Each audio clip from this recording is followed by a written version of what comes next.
Hola amigos, pues aquí les traigo ya las historias de las que les hablé en el video anterior.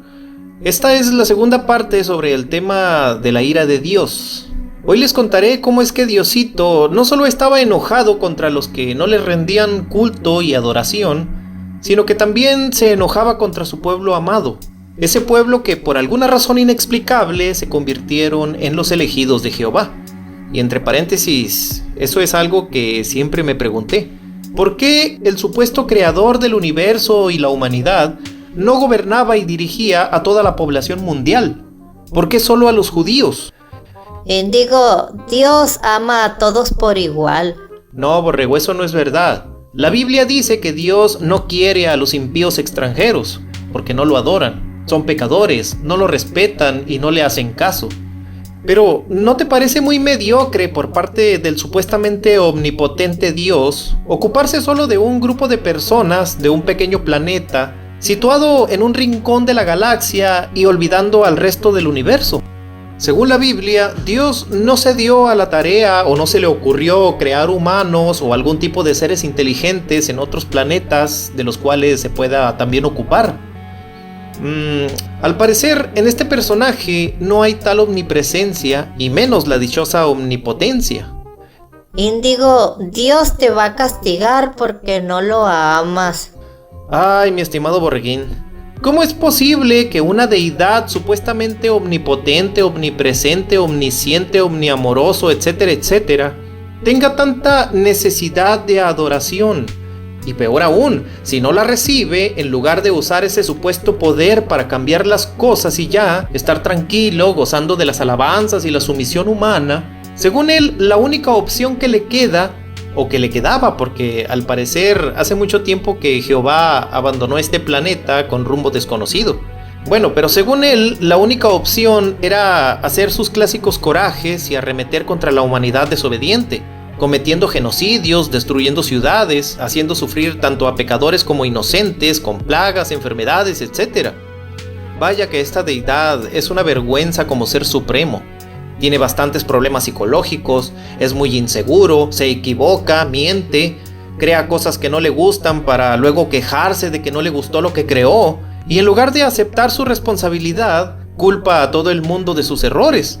Incluso llegando al extremo de crear un diluvio que mató a millones de personas solo por sus rabietas de niña psicópata y traumada. Que por cierto, no sé por qué al diluvio le llaman universal, porque no se inundó todo el universo. Pero en fin, la cosa es que cómo a pesar de ser Dios todopoderoso, no pudo hacer nada positivo ante la desobediencia del ser humano solo porque tuvo la ocurrencia de darles libre albedrío. Los judíos también tenían libre albedrío y rompían las reglas cada vez que se les daba su regalada gana, y por eso Dios también se enojaba con ellos y los castigaba. Y si no me crees, mi estimado borreguín, ahora sí, permíteme contarte esta triste historia. Después de salir de Egipto, Jehová, ayudado por Moisés y otros profetas posteriores, llevaron a los israelitas a la famosa tierra prometida, la cual Dios había jurado a sus padres que les daría para que la habitaran. Pero en el trayecto, como siempre, esta gente se portaba muy mal, se quejaban de todo, que estaban mejor en Egipto, dudaban de las promesas de Dios, con frecuencia rompieron sus mandamientos, que qué calor, etcétera, etcétera. Y aún así, Dios les cumplía todos sus caprichos. Me pregunto ¿por qué? ¿Para qué? Extrañamente, el creador del universo se convirtió en un sirviente de esta gente. ¿Para qué Dios necesita de estas personas? ¿Acaso para que le hicieran holocaustos? ¿Para saciar esa extraña necesidad de adoración? No lo sé. Pero llega el momento en que las quejas y la desobediencia de los judíos llega a tal punto que lo hacen encabronar, y es por eso que Dios decide que en castigo los israelitas vagarán por el desierto hasta que a Dios se le pase el coraje. Y el enojo le duró 40 años. Números 32 del 10 al 15. Y la ira de Jehová se encendió entonces, y juró diciendo: No verán los varones que subieron de Egipto de 20 años arriba, la tierra que prometí con juramento a Abraham, Isaac y Jacob, por cuanto no fueron perfectos en pos de mí, excepto Caleb, hijo de Jefoné cenezeo, y Josué, hijo de Nun, que fueron perfectos en pos de Jehová.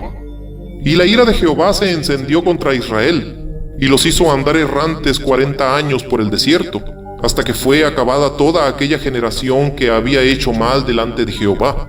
Y he aquí, vosotros habéis sucedido en lugar de vuestros padres, prole de hombres pecadores, para añadir aún a la ira de Jehová contra Israel. Si os volviereis en pos de él, él volverá otra vez a dejaros en el desierto, y destruiréis a todo este pueblo. Lo que pretende Dios es, además de castigar a todos por la desobediencia de unos cuantos, que desaparezca en ese tiempo toda la generación que se portó mal con él. La cuestión es que pasado ese tiempo, por fin decide perdonarlos y llevarlos a la tierra prometida, pero a cambio de que los hombres se hicieran la circuncisión. ¿Para qué demonios a Dios le sirve el ritual de la circuncisión? Vaya que Dios estaba loco, tenía unos fetiches muy raros. Y como ya les había explicado en un video anterior, Dios tenía la costumbre de que cuando decidía darle tierras a conquistar a alguno de sus favoritos, simplemente Dios le decía: ve y masacra a todos los habitantes de tal pueblo y quédate con sus tierras, que yo te ayudaré. O como en este caso, para darle un lugar para vivir a su pueblo elegido, Dios escogía uno ya ocupado, y entonces Dios igualmente mataba o mandaba matar a todos los habitantes de este lugar, y en algunos casos destruirlo y quemarlo todo en ese pueblo, hasta hacerlo cenizas, y así los judíos podían ocupar ese lugar. Resulta que la tierra que les había prometido también estaba habitada, y era nada más ni nada menos que la tierra de Canaán, una gran extensión donde habitaban unas 10 tribus. Entonces lo que hacen es dirigirse a la ciudad amurallada de Jericó, pero había un detalle. El objetivo era apoderarse de la ciudad, pero Dios les advierte que no toquen ni agarren nada de ahí, porque la ciudad es anatema y los tesoros son de Jehová. Índigo, ¿qué significa anatema? Anatema tiene varios significados. Número 1, significa excomunión o exclusión de una persona de su comunidad religiosa, dictada por la autoridad eclesiástica competente. Número 2, condena moral, prohibición o persecución que se hace de una persona o de una cosa, actitud, ideología, etc., que se considera perjudicial. Y número 3, la que corresponde a este caso, etimológicamente significa ofrenda. Primitivamente, esta palabra se refería a los objetos consagrados a los dioses. Bueno, continúo. Josué 6, del 17 al 19. Y será la ciudad anatema a Jehová, con todas las cosas que están en ella. Pero vosotros guardaos del anatema, ni toquéis ni toméis alguna cosa del anatema. Mas toda la plata y el oro, y los utensilios de bronce y de hierro, serán consagrados a Jehová, y entren en el tesoro de Jehová. La cuestión es que Jehová les ayuda a los hebreos a derrumbar las murallas de Jericó, y estos exterminaron a toda la población de la ciudad, apoderándose de ella. Pero como los israelitas eran unos desobedientes, sucedió lo siguiente. Josué 7:1. Pero los hijos de Israel cometieron una prevaricación en cuanto al anatema, porque Acán, hijo de Carmí, hijo de Sabdí, hijo de Será, de la tribu de Judá, tomó del anatema, y la ira de Jehová se encendió contra los hijos de Israel. Índigo, ¿qué significa prevaricar? Mi estimado Borreguín, prevaricar es cuando conscientemente actúas con injusticia. En este caso se refiere a que no le obedecieron. Acán no obedeció la orden de no agarrar nada, y por culpa de un solo hombre, Jehová que se vuelve a enojar contra todo Israel, y sufren la ira de Dios. Y para mostrar su enojo, Jehová deja de ayudarlos contra sus enemigos, y por eso a continuación los judíos fueron derrotados en su próximo enfrentamiento con el pueblo de Ai. Entonces Josué, que en ese momento era el líder, profeta y ungido en turno, va de llorón a reclamarle a Jehová porque habían sido derrotados, y Jehová le contesta lo siguiente. Josué 7, del 11 al 12. Israel ha pecado, y aún han quebrantado mi pacto que yo les mandé, y también han tomado del anatema, y hasta han hurtado, han mentido, y aún lo han guardado entre sus enseres. Por esto, los hijos de Israel no podrán hacer frente a sus enemigos, sino que delante de sus enemigos volverán la espalda, por cuanto han venido a hacer anatema, ni estaré más con vosotros si no destruyes el anatema de en medio de vosotros. Este es un clásico ejemplo de que Dios no es justo y que los inocentes pagan por los pecados de otros. La cuestión es que, por una cosa o por otra, Dios estaba constantemente molesto con su pueblo, y además, como ya dije, de estar enojado todos los días contra los impíos extranjeros. Bueno, para acabar con esta historia en particular, les añado que por fin los judíos se portan bien, obedecen a Dios, y este decide perdonarlos, y a continuar ayudándoles. Lo que dio como resultado que conquistaron el resto de la tierra de Canaán, exterminando a casi toda la población de todas las tribus que habitaban en ese gran territorio. Vaya grupito de malandrines. Desde siempre los israelitas causaron muchos problemas con sus guerras y masacres, invadiendo pueblos por órdenes de Jehová, y apoyados por él, claro está. Esto no cambió cuando llegaron y ocuparon la famosa tierra prometida. Miren, por más que Jehová les haya prometido esa tierra para ellos, los judíos no dejan de ser unos invasores.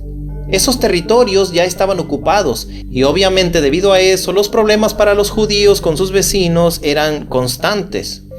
Llega el momento en que se organiza una conspiración por parte de las naciones de alrededor, porque ya estaban hartos de Jehová y los israelitas. Salmo 2, del 2 al 3. Se levantarán los reyes de la tierra, y príncipes consultarán unidos contra Jehová y contra su ungido, diciendo: rompamos sus ligaduras y echemos de nosotros sus cuerdas. Entonces se dice que los reyes y príncipes de la tierra se estaban organizando para levantarse contra Jehová y contra su ungido. Fíjense bien, aquí dice contra su ungido, y aquí hago un paréntesis. Como dato extra, permítanme explicarles que mucho se dice que este texto es profético porque al hablar de un ungido, un Mesías, forzosamente se está hablando de Jesús, y esto es totalmente falso. El ungido del que se está hablando en este caso era el rey David.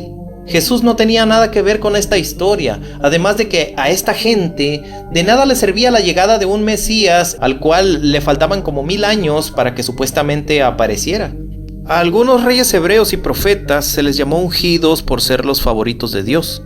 Y estos nada tienen que ver con Jesús, pero a como dé lugar, la iglesia busca la manera de validar la existencia de Jesús, alegando que en el Antiguo Testamento ya se hablaba de él, cuando esto es totalmente falso. Bueno, continúo. Salmos 2:5. Luego hablará a ellos con furor, y los turbará con su ira. Ok, ¿de qué estamos hablando aquí? Estas palabras se le atribuyen al rey David. Esto se refiere a que ante este levantamiento en su contra, David dice que Jehová, en una actitud de desprecio, se burlará de los inútiles intentos de derrotarlos y después los turbará con su ira. O sea, Dios les habla con furia y los enloquecerá con su rabia. Sí, claro, este comportamiento es digno de un Dios amoroso y comprensivo. Así es como Dios resuelve las cosas. Hace que su pueblo invada y masacre otras naciones, pero no quiere que nadie le proteste porque luego se encabrona y lo que procede es la venganza. Bueno, ya, hasta aquí la dejo. No vayan a decir que yo les invento todas estas cosas que les cuento. Este buen Dios es todo un psicópata colérico, sediento de sangre, y no lo digo yo, lo dice tu santa Biblia. Amigos, esto es Indigo Creations, gracias por visitar mi espacio y nos vemos en el siguiente video. Bye.